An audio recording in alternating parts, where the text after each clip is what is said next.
Hello, everyone. Thanks for coming for this webinar. My name is Joshua Tong from Simtech Industrial Development Office. Firstly, I want to thank all of you for coming for this webinar for industry automation, and the title of this module is called Automation Component and System for Manufacturing. So before we start, actually, I would like to give a quick introductions of our speakers. We have Tom Choi here, actually from the Knowledge Transfer Office, will be explaining to you a little bit more about our program and the grant components for the course. And then we are also very privileged to have Dr. Lin Wei, who is a guru in the industry for automation and robotics, to give you a very good explanation of the contents and the value of this course. So without further ado, let me pass on the next step to Tom. Thank you, Tom. Right, thank you so much, Joshua. Actually, Dr. Lin Wei will be starting the slides. Dr. Lin Wei, take over, please. Okay, thank you, Joshua. Yeah, yes, my name is Lin Wei. I'm a senior scientist with Simtech. So yeah, the title is a little bit different from this Joshua's one. Yeah, apart from talking to a particular modules, one of these module under this industrial automation training program, I will give a little bit more on the motivations.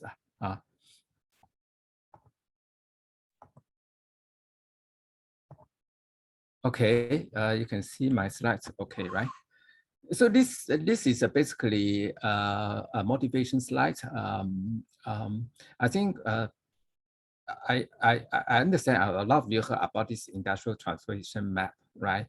And then this is not just for precision engineering industry. Basically, it's for all other industry as well, right? It's initiated by EDB, right? And then the purpose is to basically upgrade Singapore industry into the next phases so that it can face the challenges, right? So for this particular industry, we call the PE industry. Yeah, this PE industry basically responsible for manufacturing the components and parts for equipment, for automation systems, right? And then all this equipment, automation system, or instrument basically will be used in manufacture products, or even applied to other industries such as service industry, right? If the service industry or logistics, they need to use some kind of equipment such as robots. Basically, these are the industry,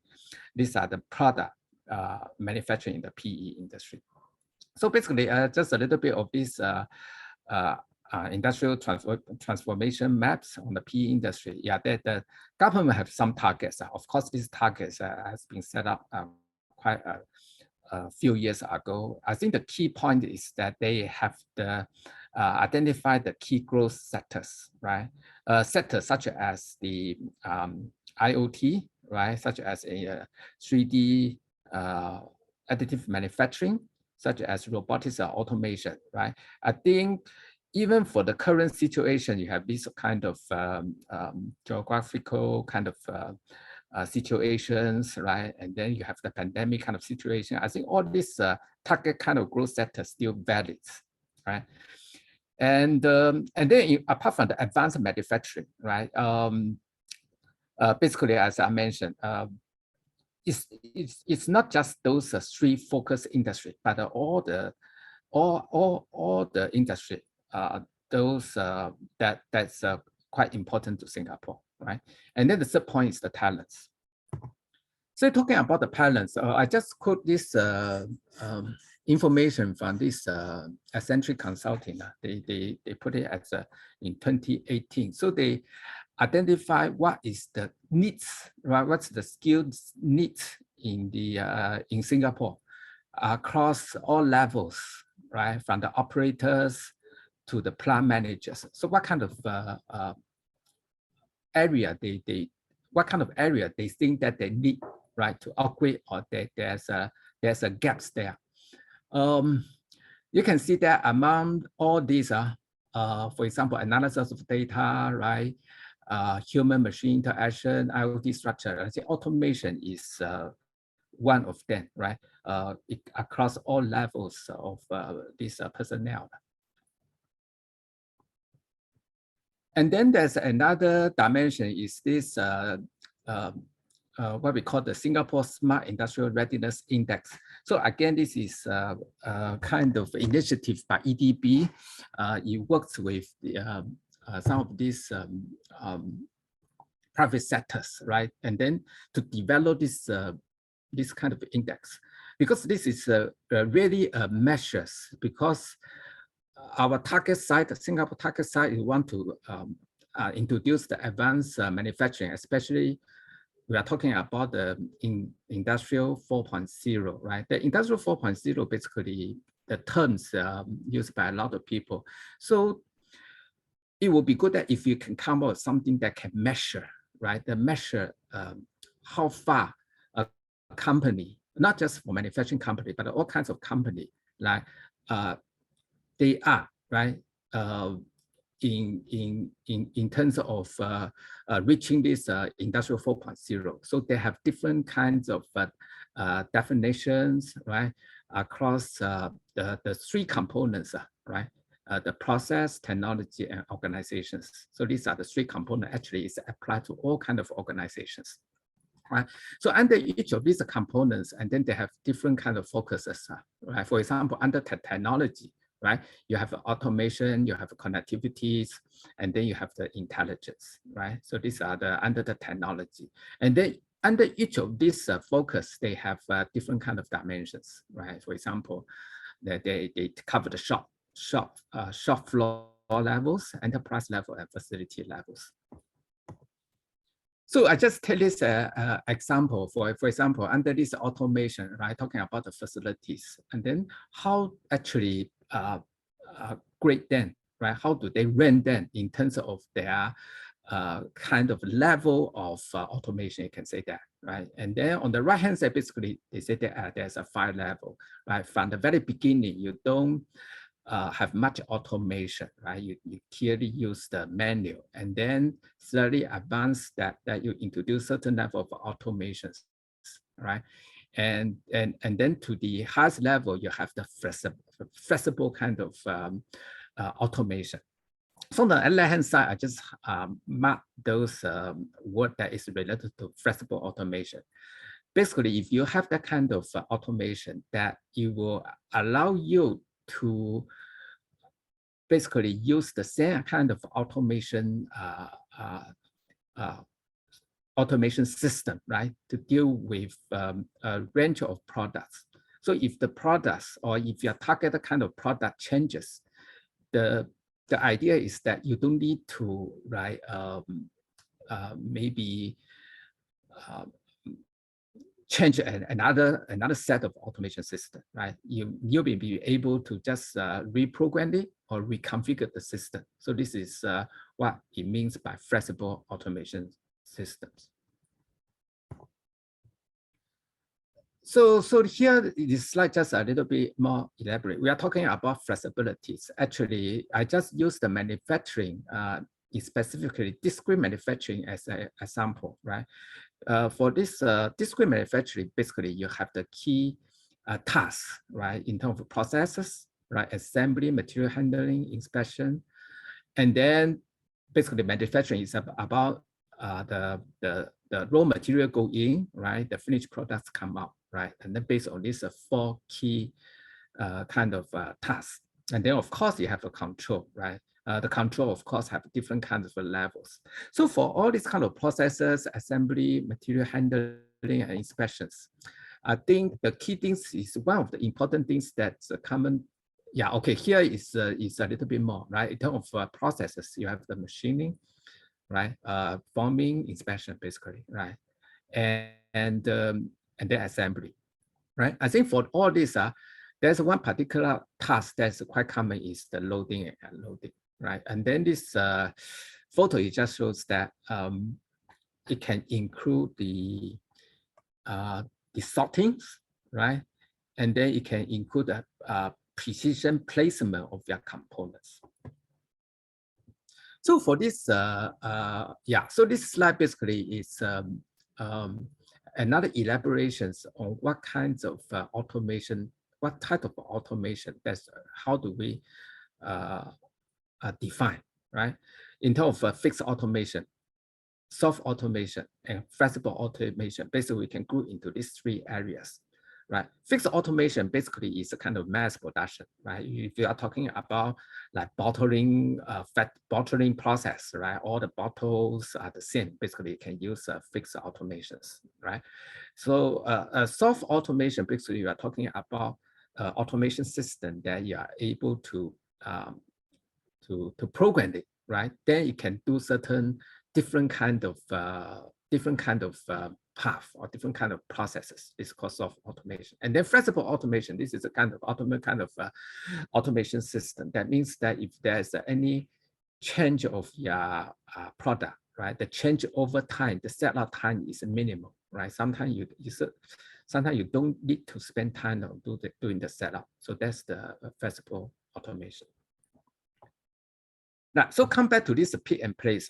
I just use this pick and place as an example, right? If you're talking about the fixed automation, then you have the bowl feeder, right? Vibration bowl feeder. Basically, this is for feeding or for orientated parts, right? To a machine, right? Then the machine can do the process from there. But of course, for the both feeders, it can only work for a part. They are all identical in terms of the geometry, in terms of the materials, right? So if you want to change, then there's a difficulty. You need to redesign the track and things like that. So we call that a fixed automation for pick and place. And then the middle part of it basically is a kind of robotic system, right? So if the parts come from the conveyors, right? And then you can pick it out and then put it into the position or orientation that you want, such as the packing, right? Sort of packing you put into boxes, right? So if there's a different kinds of, instead of sausages, for this case, if there's a parts, different kind of parts coming in, right? You can reprogram it, right? Maybe you need to change the end effector, you need to change the grippers, right? So this is still, we call it the soft automation or programmable automation. And then the last one is called flexible automation. Basically, it's the change over time, right? For this system it can able to handle different parts. Of course, it has to be within product families, right? So in order for that, this gripper, perhaps it's a kind of adaptive gripper to grip it. And then you have the vision system, basically can identify the position and orientation of the parts, right? And then you can, the robot will pick those parts that is able to pick up, right, with the right orientation. So this is a sample of a flexible automation that applied to this pick and place kind of task. Yeah, also, so I just elaborate a bit. For example, you're talking about pick and place. We can call this a robotic pick and place system. If it's a flexible system, I think the key components will be a robot, right? That is able to move very fast, right? They're able to pick and place the robot within its own workspace, right? And then you need to have some kind of grippers, right? As gripper able to handle parts. This part may be kind of odd shapes or different kind of texture, right? This gripper is able to handle it. And then of course you need to have the sensors, right? So it could be like RGBD sensor.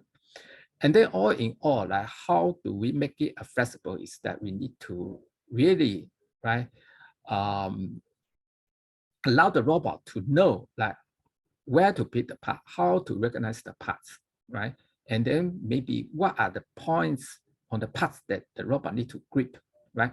So all this, you need to have some kind of a teaching process so that you can allow the robot to learn this process very fast. So nowadays, this artificial intelligence, like we have come out some kind of new algorithm that enable this kind of parts recognitions, right? The identify the gripping points, identify the positional orientation, right?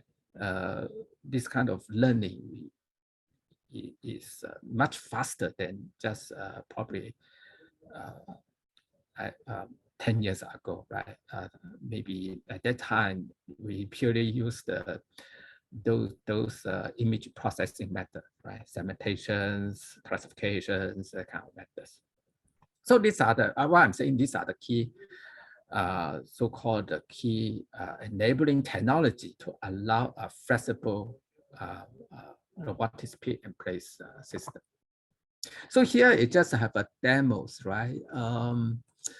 Let's say that if you want to do the sortings, right, from a piles of objects, right, with different types of objects, right?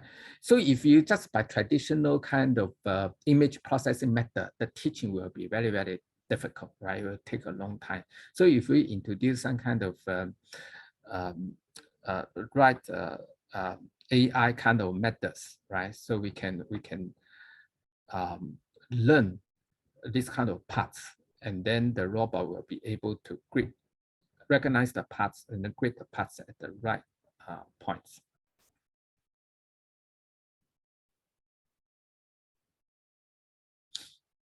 Right, for a scissor, probably, of course, it depends, right? If you want to, the vision system to distinguish a pair of scissors or a pair of pliers, right? So you can also further teach on that. For this example, they just treat the pliers and the scissors the same, right? And then you can, at least you can grip the handles of these scissors or pliers. So this is really an automation system because, for example, if you imagine if you want to use bow feeders to do this, right, then you have to use a lot of bow feeder. And then if you want to have a programmable system, basically the learning part is the one that actually is the key technology, right? Whether you can quickly allow the robot to learn this.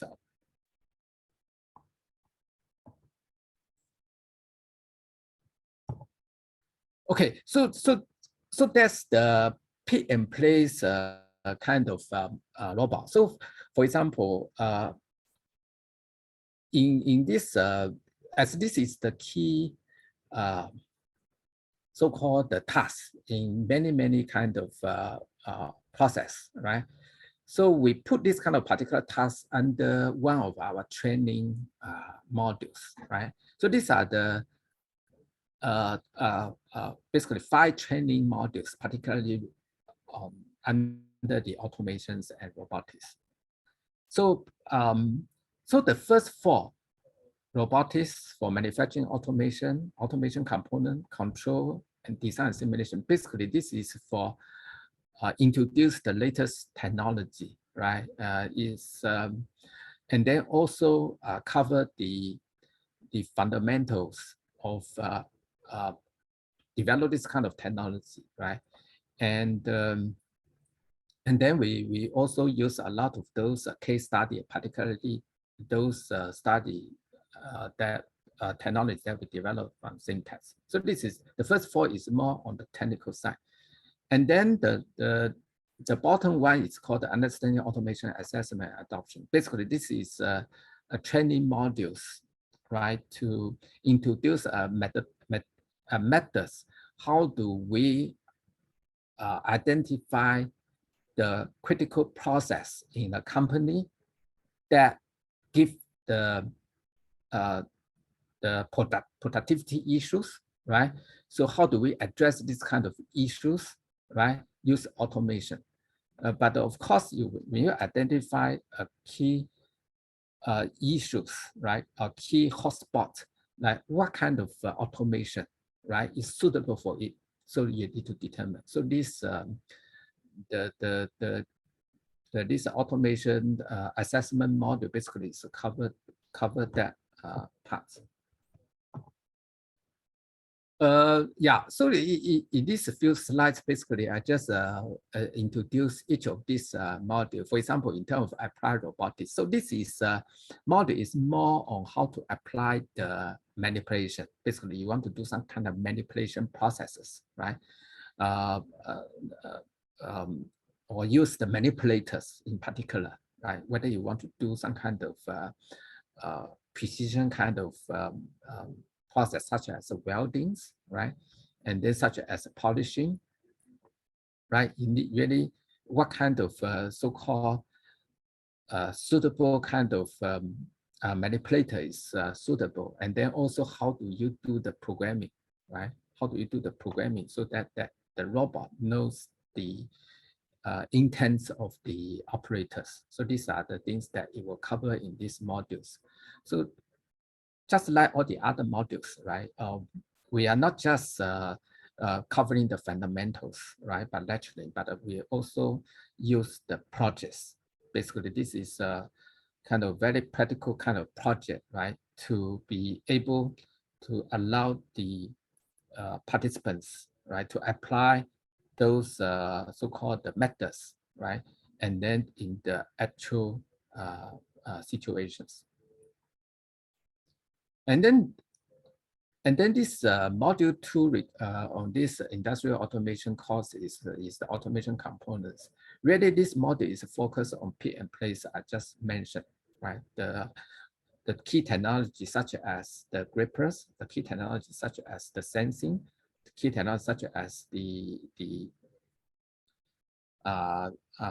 learning of this object using this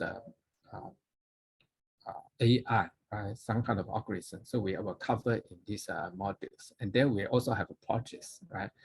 For example, in terms of the assembly, right? Pin insertions, right? In terms of how do we do the hand-eye calibrations, and then also the grippers, right? So we have a project for that.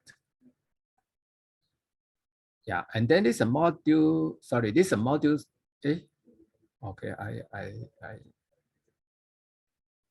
yeah, and then the third one is called module 3. Module 3 basically is in control, right? The control is not just the integrations of the equipments and automation system, but in terms of the human machine interface, right? How do you basically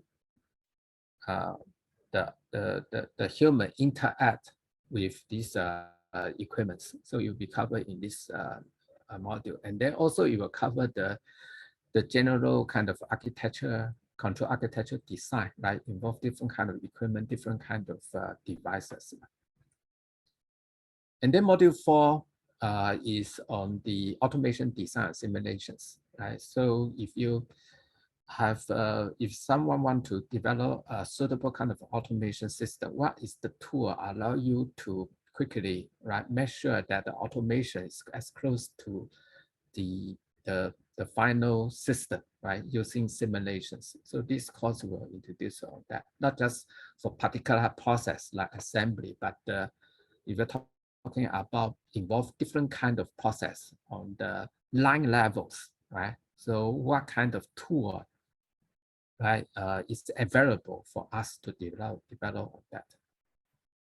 And then in this session, we will particularly introduce this ROS. Some of you probably know ROS, right? Robotic Operating System. So this is quite a useful kind of tools, right, to allow you to speed out the automation system development, right? But of course, the learning curve is a little bit of quite challenging, right? So how do you quickly pick out this kind of skill in using the ROS? So we are covering these modules. Okay, that was the 5 modules, and that is a kind of general information about our training course, right? So each of these module I mentioned has 42 hours, and then yeah, we'll conduct in the evenings.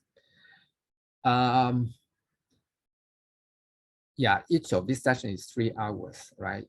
Usually each of the module will take about 1.5 months to complete.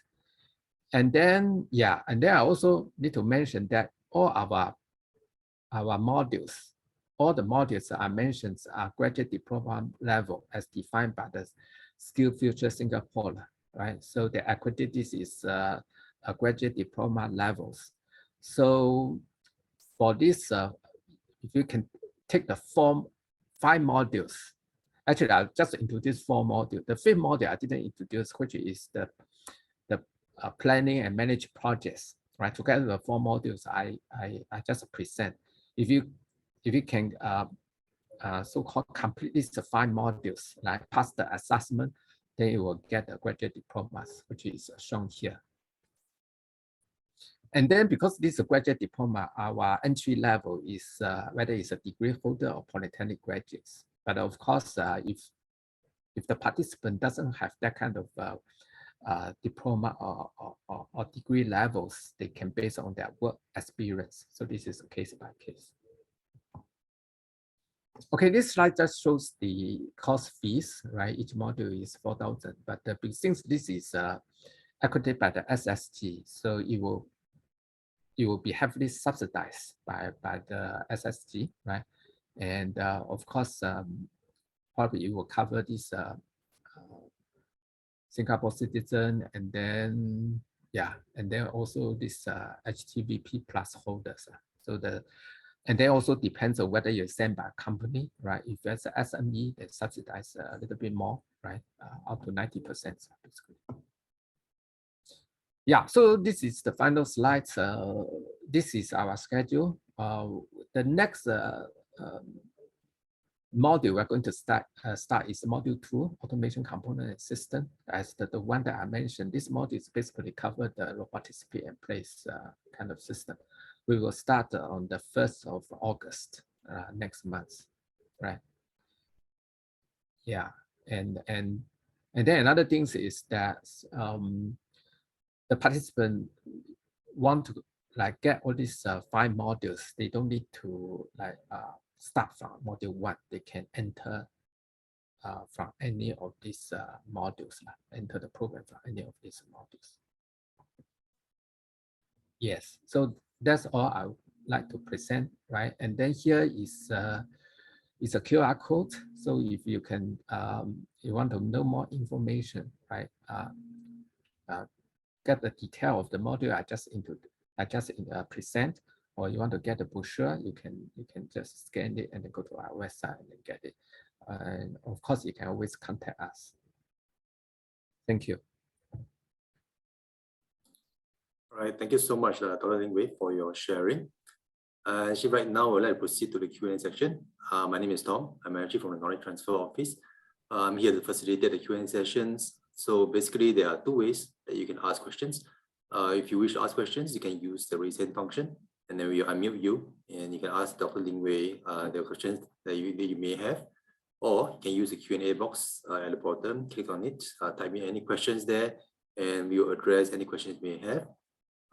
Feel free to ask us any burning questions you may have, either on the program details or on funding, whether eligible for this program, durations, calendar, anything, let us know.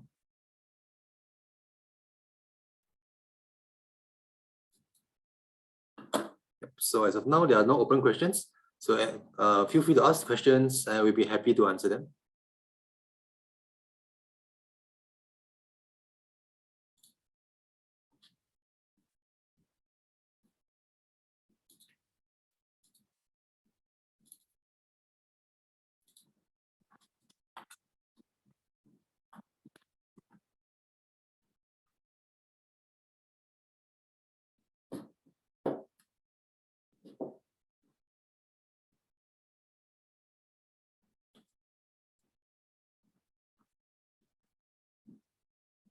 At the same time, I'll be releasing a poll to get to understand from anyone if there's any interest in the program.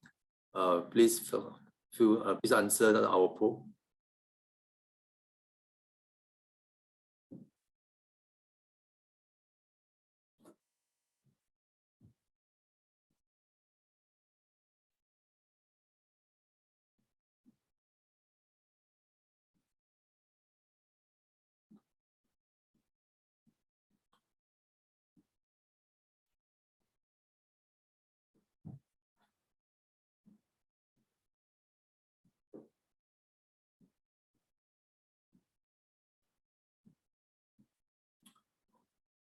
Okay.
Right, so we got a question from Jeffrey. This is actually a program asking about funding. So Mr. Jeffrey is asking whether for companies, funding does it only apply to SMEs?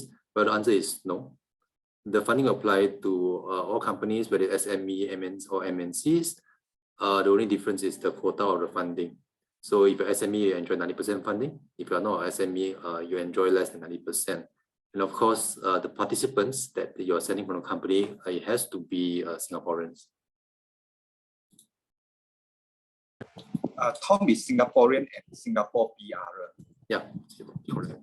Singaporeans and PRs.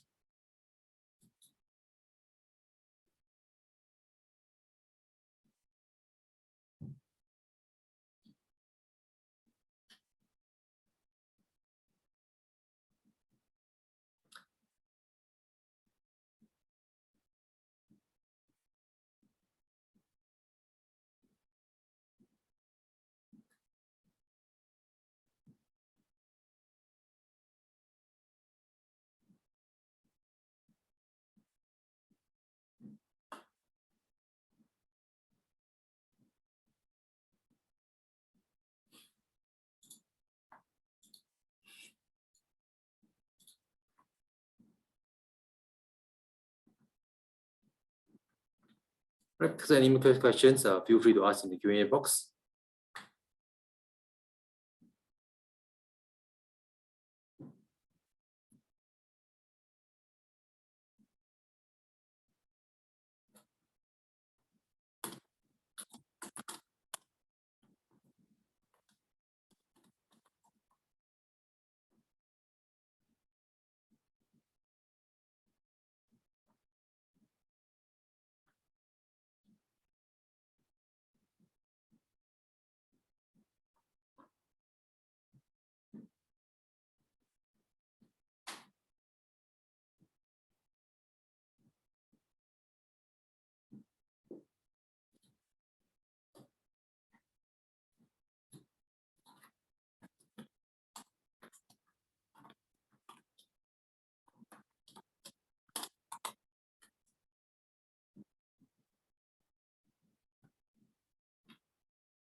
Okay, so, right. So we have a question from Jeffrey again, asking whether the participants are required to complete a project.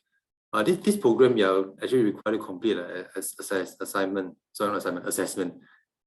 for funding purposes.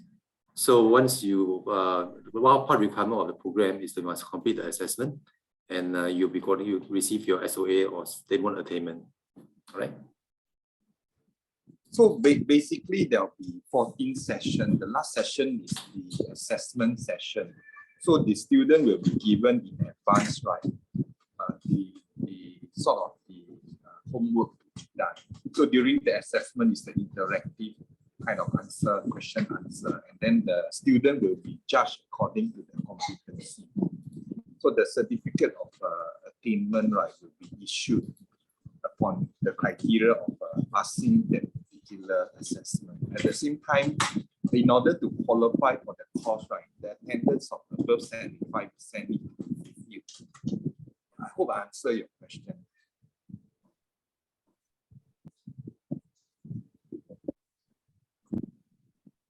So another Cost question asking about whether Malaysians can apply.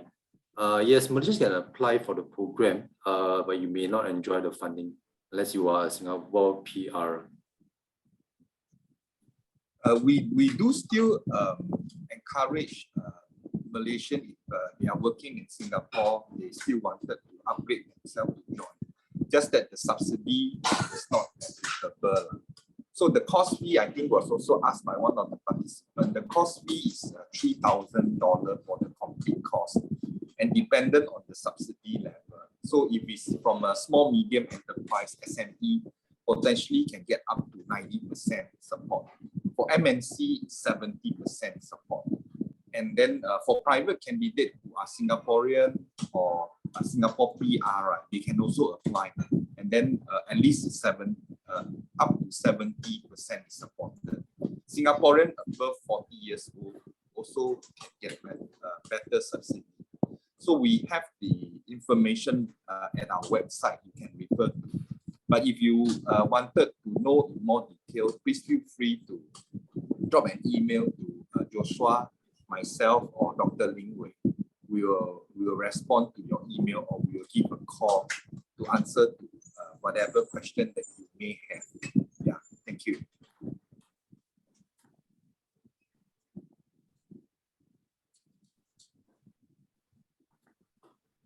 So at any one time, if you have any further question, right, please do not hesitate to send us an email. I think it's in the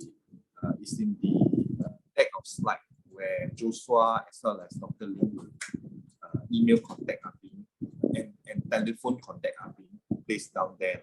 So please do not hesitate to contact us. Yes. Also paste the website's address on the chat box. So feel free to navigate to the website, have a look there. All contacts, emails can be reached there. Give us a call, drop us an email. We will happy to get back to you. Okay, Jeffrey is asking a question about 4K per module. Yes, you are right. To complete all 5 modules with 20K before GST. If you are funded as a Singaporean, you only pay $484 per module. Yeah, so sorry, maybe I made a correction just now because we have 2 graduate diploma. One is offered, it's an earlier course we offer at 3K. The one that today where we promoted is 4K. Thanks, Jeffrey, for doing the correction. Thank you very much.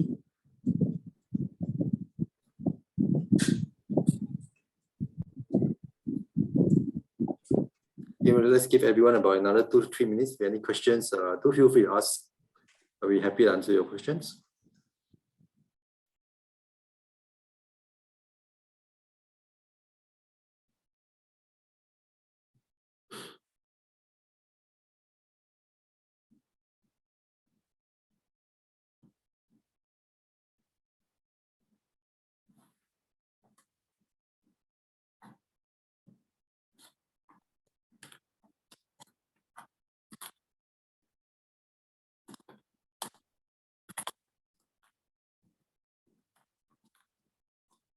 Hi, just to add on also, in the website, you are able to download a brochure, and most of the funding information are there as well.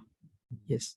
And then if you have any technical query, feel free to drop us, Dr. Ling Wei and myself, an email. We are more than glad to answer you how you can benefit from this course.